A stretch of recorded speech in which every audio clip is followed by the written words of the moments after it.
Okay, welcome everyone. Happy Monday Fun Day and happy November. Who can believe November has rolled around so quickly? And of course, tomorrow is Election Day, so hopefully you're getting out and ready to vote if you're in the US. Every vote counts. Make yours count for sure. Today we thought we'd do something a little bit different and fun for the Trivia Monday. I have my colleague Catherine Bouguet, our Director of Education, with us today. Catherine, why don't you fill us in on what you got for us? Absolutely. This is going to be a unique trivia. So we are pairing Halloween candy with wine. Really, that's just sort of the underpinning of teaching the WSET's thoughts on food and wine pairing. There's some really great, work that they've done, in that field. And each of the levels 1 through 3 cover, this same material, on excellent pairings, or just the interactions between food is what they're really talking about, because knowledge of how food and wine react with one another can help you avoid really bad pairings or make great pairings, or understand even just why you like what you like. That really important, I think, for people to know that there isn't, just perfect pairings for all. It depends on what you like, because people have different, sensitivities. So you might be sensitive to acid or to bitterness. Like, I grew up and I'm, iceberg lettuce, in Massachusetts, where, there was one Chinese restaurant and everything else was just plain Jane food. When my husband grew up in France and he likes all bitter greens and he loves bitter. And it took me a while. It took me a good, I think, the 17 years since we've known each other to get used to bitter greens. So it's just also preferences. Preferences are different from sensitivities in the fact that even though something might be striking, just like the bitterness or chili heat, you might like, what that does, to your system, to you. So it's also preferences come into play as well as sensitivities. The most important thing is eat and drink what you like and what you like together. But here, there are some really, interesting principles behind how food and wine interact. So that's what we're going to dive into today. Great, That was a fun. long explanation. Yeah, no, that's great. So I think this is probably going to be one that most people haven't thought of, is pairing wine with Halloween candy. So I'm very interested to see what you have here. So why don't we get started? Great. So the first few questions that we have are going to be about different candies. And I just want you to know that I took this task very seriously this weekend and opened a lot of candy and tasted a lot of candy with, for those of you who haven't seen it, we have these, we send to all of our students these Master of Wine kits. And so I had plenty of these wines available. So I was tasting with, low tannin reds, high tannin reds, high acid whites. So tasting along with these kit wines that we send to all of our WSET students. So took the task very seriously. Let's go ahead and dive in. Question number 1, Skittles. Skittles will make an oaked, high tannin Napa Valley Cabernet Sauvignon taste A, fruitier, B, less tannic, C, sweeter, D, more bitter. Skittles. Okay, for those of you who join us on a regular basis, you know what the Jeopardy music means. Log in your answer into the comment section. And when the music stops, we will reveal the correct answer.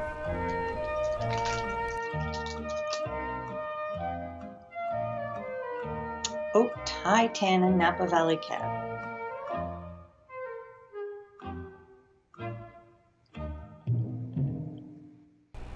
Okay, well, the audience has voted and they say D, more bitter. More bitter. If you go ahead and click, the answer is going to be right there. Okay. D, more bitter. We've got a smart group there. I'm going to do a few of these candies and then explain the concept behind this for anybody who didn't answer more bitter. So if you could go to the next one, Christian. Twizzlers. Twizzlers will make a dry white wine taste A, fruitier, B, less fruity, C, sweeter, D, less acidic.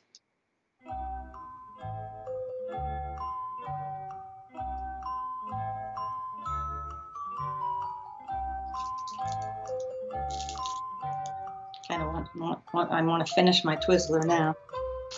You got to kick that candy habit.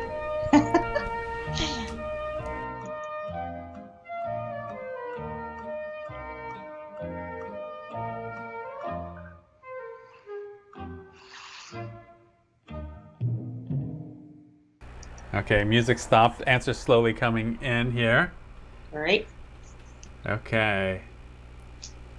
So we're a little bit all over the board here with answers, I think, so far in every category. So why don't I go ahead and reveal the next slide? Less fruity. Twizzlers will make a dry white wine taste less fruity. Bear with me through one more question and then I'll explain. Okay. Whoppers. I haven't had a Whopper in years. So the milk chocolate and the very sweet malt make a rich, acidic, tannic red wine taste fruitier, less acidic, warmer, you feel the warmth of the alcohol, or sweeter.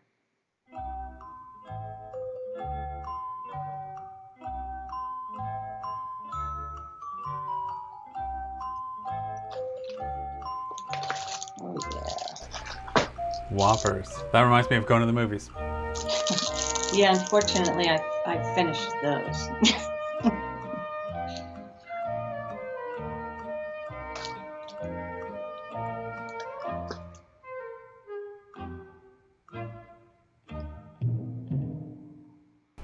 Okay, the audience has voted and overwhelmingly has chosen C as their answer. C, warmer. You're going to feel the heat of alcohol. And that it is. Bravo. If you would go ahead and click ahead, Christian. Yep. Okay. What's happening? Don't know if you guys saw Poltergeist, but anyway, what we have here with food and wine pairings is that components that you're going to find in food, such as salt and citrus, are considered friends of wine. And then our umami and our sugar are foes of wine. Generally, bitterness we'll discuss separately, but the major tastes that you have on your tongue, the salt, the citrus, that sugar are going to be very, very important components in food that are going to change the taste of your wine. When you think about it, one of the, something that a lot of people share is, maybe trying brushing your teeth in the morning and then drinking your orange juice. Does the orange juice taste the same after that? No. What you put in your mouth food-wise can change, your palate, and so will change how you perceive then the next item, the wine that you're putting, on your palate. So keep in mind, salt and citrus are friends of wine. Here's what's going on.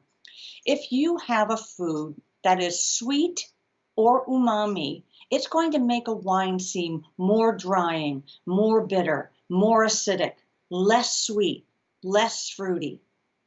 Umami is doing the same thing. And when you think of umami, think of mushrooms, eggs, asparagus, ripe cheeses, of course, your soy, lots of different things have umami.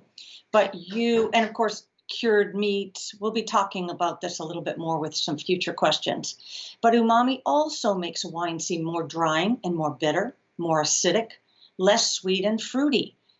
Just sometimes acid is good in a wine, but if it's going to make it piercingly high, it's not going to be a good thing.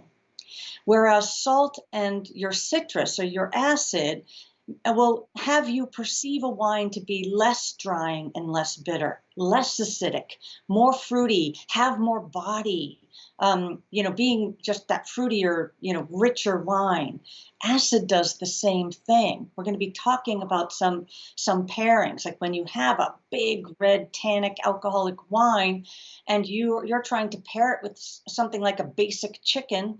If you go ahead and add in an acidic component, sliced lemons, or salt that chicken, it's going to make that big tannic red wine taste so much fruitier and better, not bitter, and tannic. So you can really use salt and acid to make some great, pairings, even if you're just dead set on having that big red wine. Let's go forward, Christian.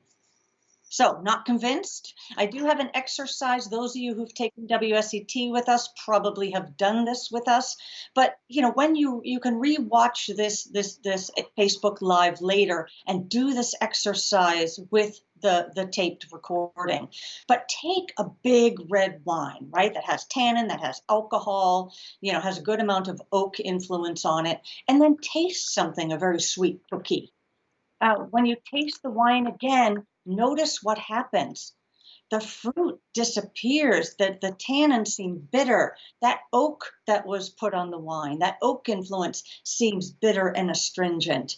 And so it's just not, it has a negative, that sweet food that you've, coated in your mouth doesn't have a positive effect on the wine. So what do? Well, this is a really interesting exercise, because if we go to the next step, try it again. Get another bite of that sweet cookie all through your mouth. Taste that same tannic red wine again, but this time put a pinch of salt and taste the red wine again. Now you're using a friend of wine. When you put that salt on your tongue, you are starting to make it appear, you perceive the fruitiness of the wine, because that salt is lowering your perception of astringency, of bitterness, making it seem less acidic, and increasing the body, increasing the sweetness, increasing the fruitiness of the wine.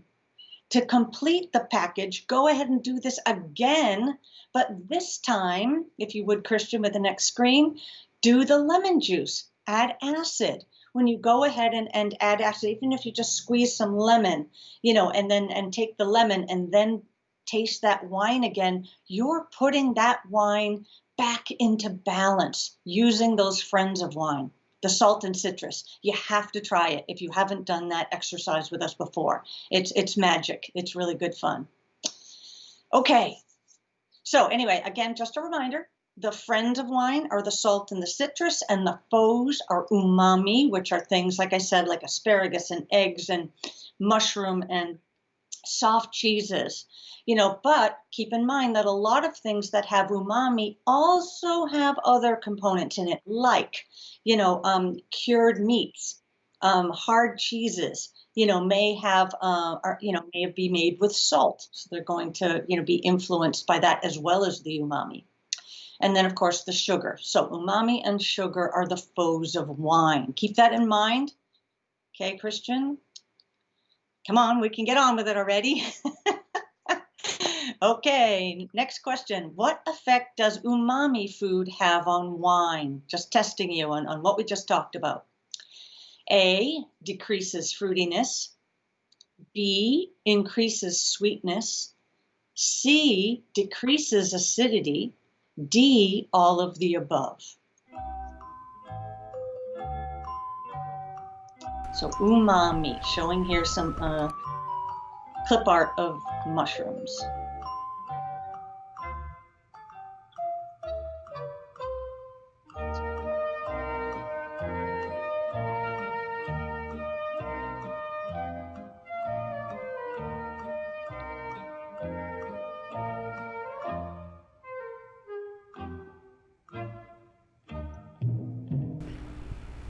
Okay, so we have here most people answering A with a C thrown in for good measure. So let's go ahead and reveal.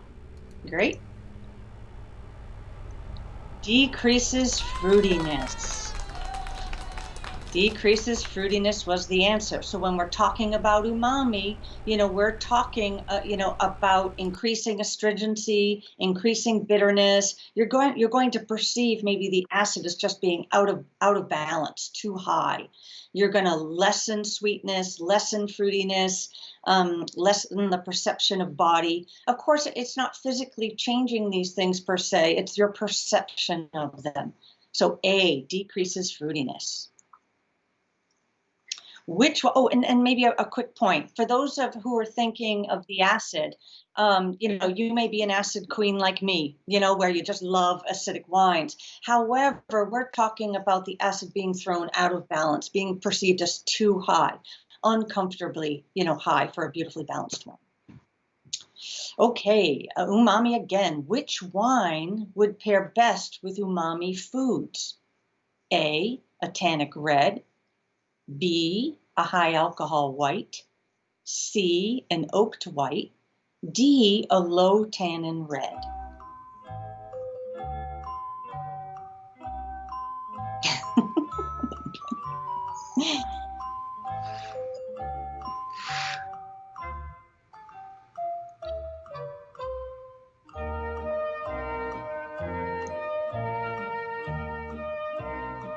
I'm going to start hearing this music in my sleep. See, I don't get to hear it on my end.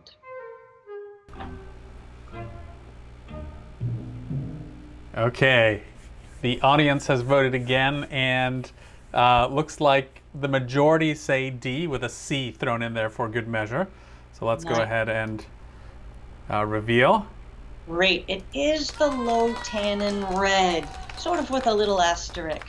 So what's happening here is because umami can go ahead and exasperate something and make it high, put it out of balance. If you have a wine that has a lot of strong components, like oak from, oak aging, tannin, from the skin contact or the oak, high acid, high alcohol, all of those things umami can push into the extreme.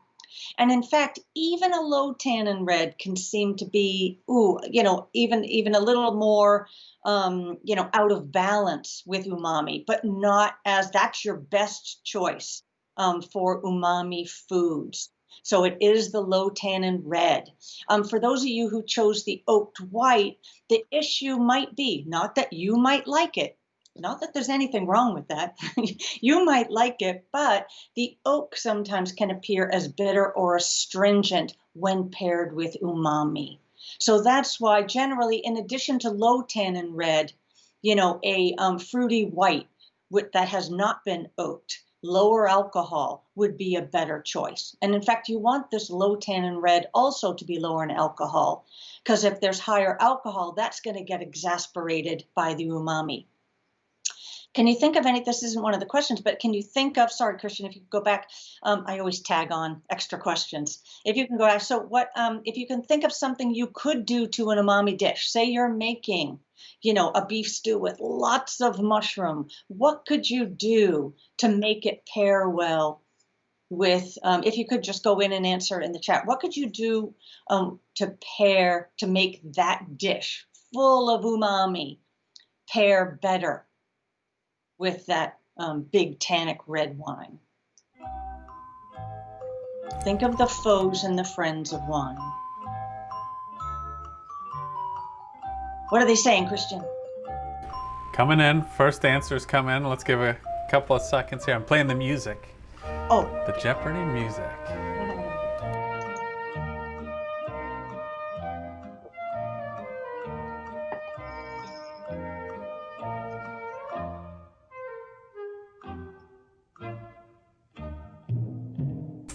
Okay, the audience has spoken, and we have answers of just salt, and then we have another answer that says lemon and salt.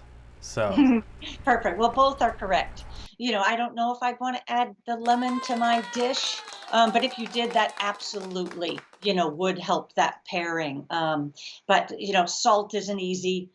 To a stew like that, if you go ahead and salt it, you will counteract that umami. And since salt is a friend of wine, it's going to raise up, the make your increase your perception of the body of that wine, the fruitiness, the sweetness, lower your perception of the astringency, the bitterness, and the acid, if you choose to want to have that effect.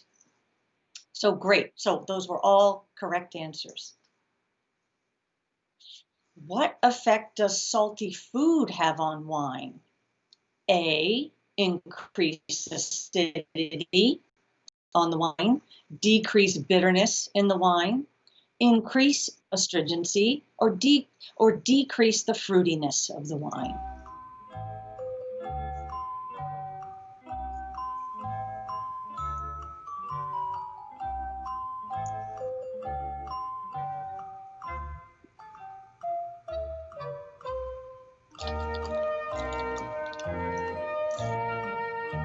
These are my favorite milk duds.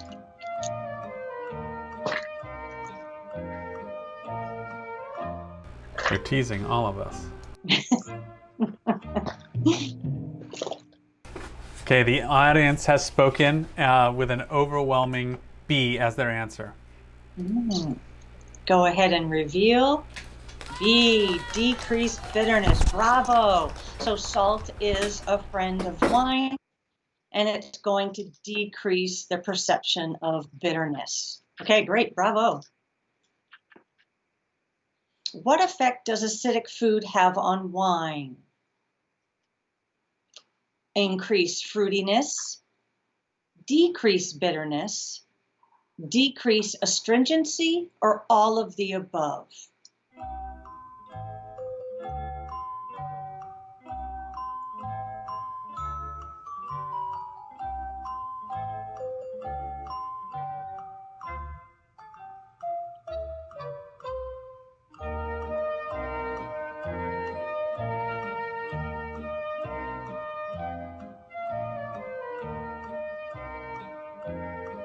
Survey says. Okay, so far just one answer coming in. I think this one might be a little, oh, here they come. All right, and they just came in a flurry. And audience says D, there's an A in there as well. But predominantly people are answering D. So let's go ahead. Do the reveal. All of the above. So here's why, for those who hesitated, is that, acid, of course, is a friend of wine. So that's going to decrease bitterness, decrease astringency, decrease, acidity, heavy acidity, increase your perception of the body of the wine, the sweetness and the fruitiness of the wine. And that's why all of these apply, because acid is a friend of wine. What is the best approach for pairing a wine with acidic food? Do you want a low acid wine paired with high acid food? Do you want high acid wine with high acid food? Or do you want to avoid pairing wine with high acid foods?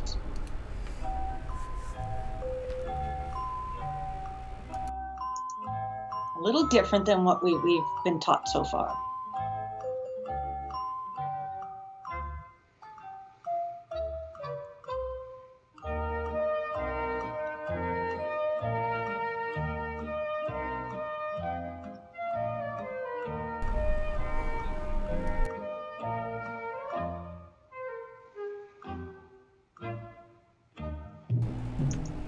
Okay, and everyone here is on the B train. The B train is leaving the station, so everyone has jumped on it. Well, it's good to hear they're on the right train. So it is B, high acid wine with high acid food. So, acid in food is a good thing. It brings the wine's acid in balance, and it can enhance the fruitiness. But if a wine's acid is low, then the high acid food is going to make the acid in the wine taste flabby.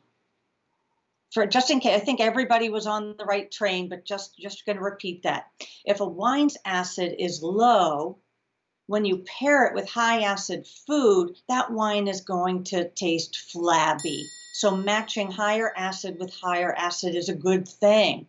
And think of nice pairings that, if you've had, a tomato sauce, right? And you're pairing it with the red wine from Tuscany, or just that Italian combination of that high acid wine is being paired with the high acid tomato sauce. So sometimes these, classic, local food combinations have, substance behind them.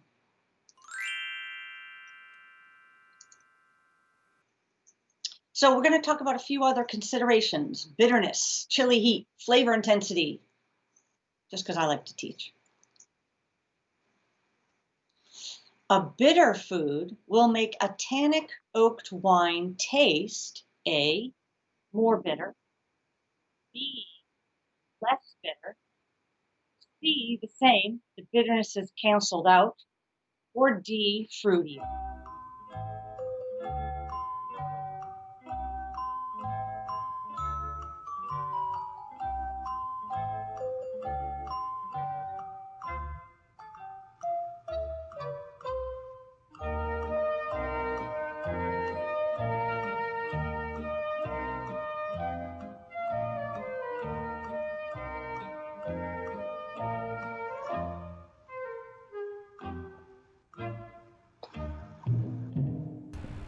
Okay, here we have a couple of people getting on different trains, but most of them are getting on the A train this time around. So let's go ahead and reveal. Okay, well, this is great. I haven't really taught this yet, so it is more bitter. So what's happening with bitterness, is that bitter compounds bitter. You may have a bitter food that is to a level that you're okay with, or you may have a wine that has some bitterness in it from some oak or the tannin, and you're okay with that. But sometimes when you put those together, they compound one another, and it's too much. It raises it to a bitterness that's out of the stratosphere for you. Now, some people love this.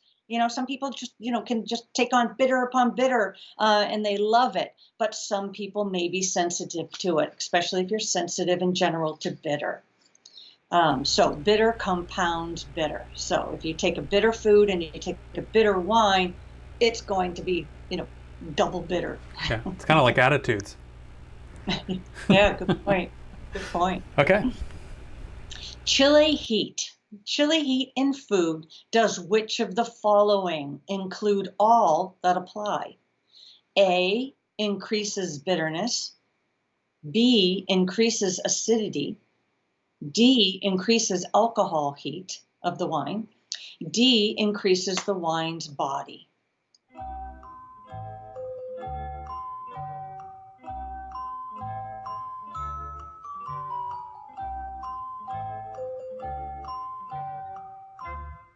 I guess I could have put a hot Halloween candy in there, but I didn't have one. Oh, red hot, yeah. Yeah.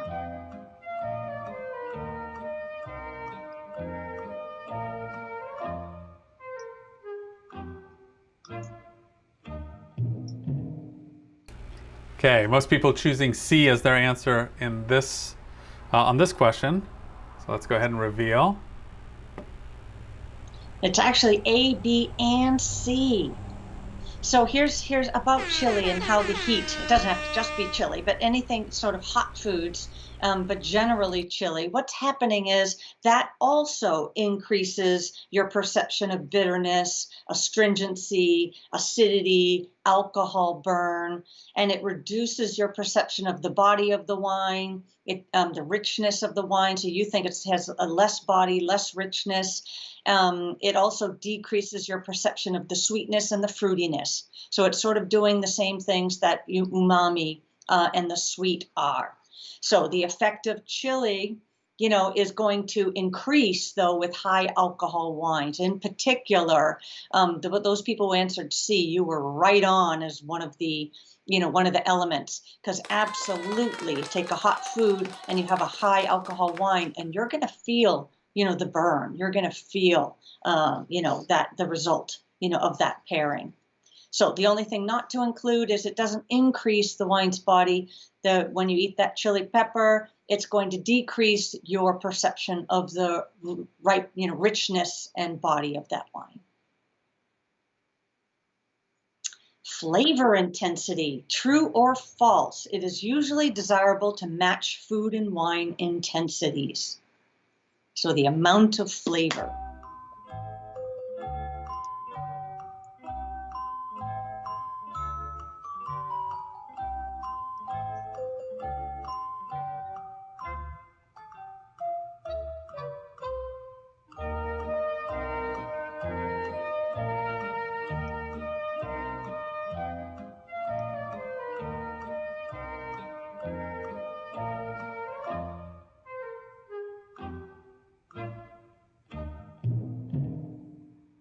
Okay, most people choosing true on this one. So let's go ahead and reveal. Awesome. It is true. So what's happening with flavor intensity for the most part, is that, if you were to have a very flavorful dish and to pair it with a wine that was, lighter in flavor, you would just wipe out the flavor of the wine. It wouldn't be a good pairing. It might be fine. It might work because that wine isn't doing anything to disturb the dish, but it's also not enhancing the pairing as well. So if you generally have something that is intensely flavored, then pairing it with something else that's intensely flavored so you can enjoy both of those things is going to make a more enjoyable pairing. But it's tricky, right? Because you have to take into consideration, the components, of the dish and the wine, the things that we've learned, or talked about here today. So, while a, basic Pinot Grigio might taste fine enough with a big, flavorful dish, again, it's not an exciting pairing. And food and wine is can be really fun to find an exciting pairing for you. Because, of course, remember, it's what you like. Oh, yeah, let's go to that last. I couldn't leave without bringing it back home to Halloween candy and picked Sour Patch just because when I was choosing candy for this, that was my daughter's favorite. So, so Sour Patch Kids. Sour Patch Kids will make a dry white wine taste A, less sweet, B, sweeter, C, fruitier, D, no change. The candy sour cancels out the wine's acid. Matching acid with acid.